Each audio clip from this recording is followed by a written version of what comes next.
Alright y'all, we're going to do a little video here, and it's going to be kind of maybe a 3-for-1 if I could remember everything to get to. So I had a request for a 4B video with some MetallicA tones, but this is not in the room, so it's much harder for me to dial that in through the mic that I'm capturing it with.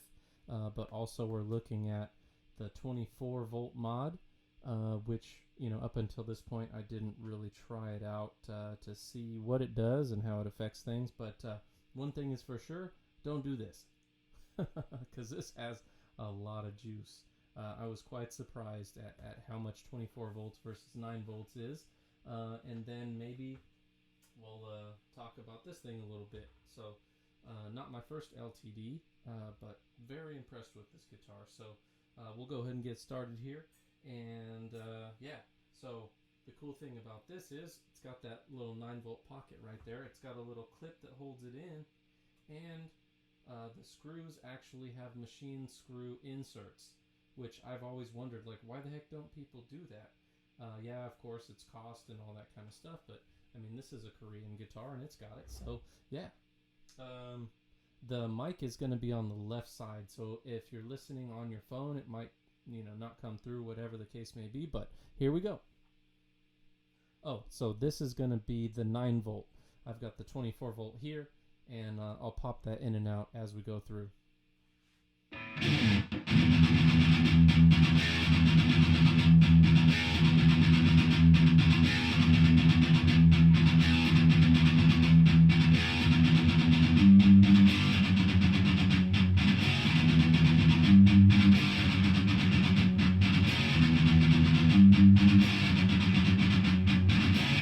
And I'm going to stop there and swap to the 24 volt so you can hear just that riff on the 24 volt. So this is pretty easy to pop in and out.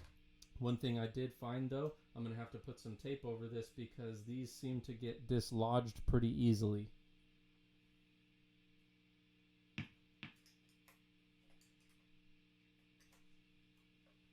Alright, here we go, 24 volt.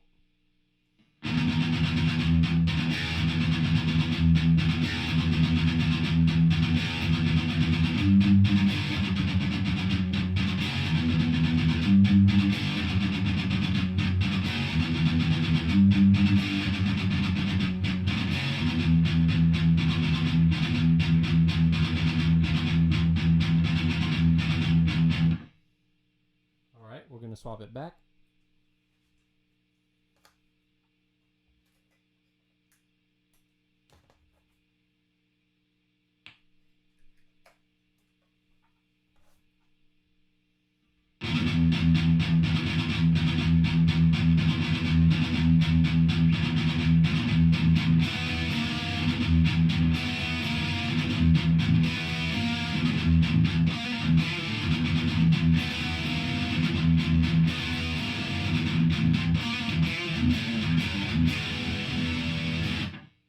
Alright, back to the 24 volt.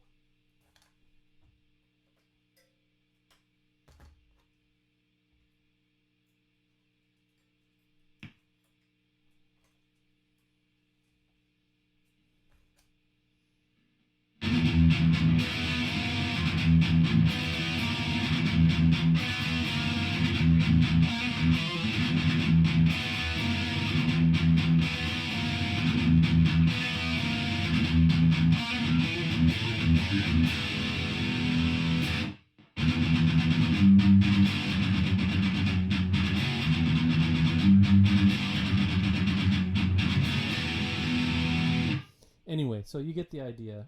What I'm hearing here in front of me is the 24 volt obviously increases the output of the pickup, changes the frequencies a little bit. I'll let you be the judge. But yeah, that's pretty much it. So that's Mark 4B with the Iron Cross LTD, 24 volt mod, or just regular 9 volt.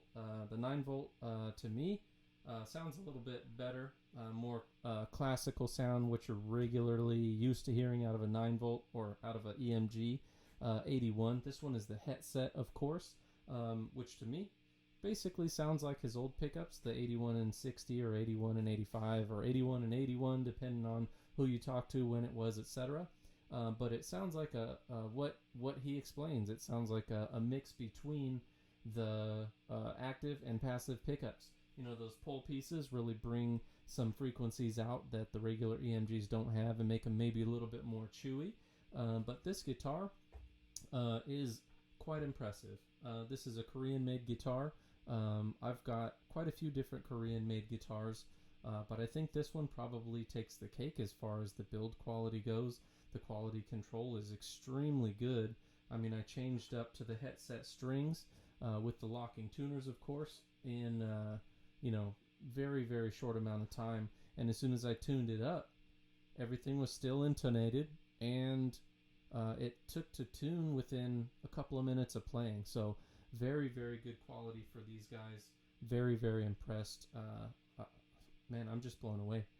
Very, very good. Makes me wonder, if the ESP, made in Japan model could be that much better. Somehow I doubt it's like 4 or 5 times the price better. But if you got the money, of course, go for it. Not trying to tell anybody what to do, but this thing, I've seen worse quality builds in American-made guitars, less quality control, so very, very impressed with this. But yeah, Mark IVB obviously rocks as well. So yeah, let's go, guys.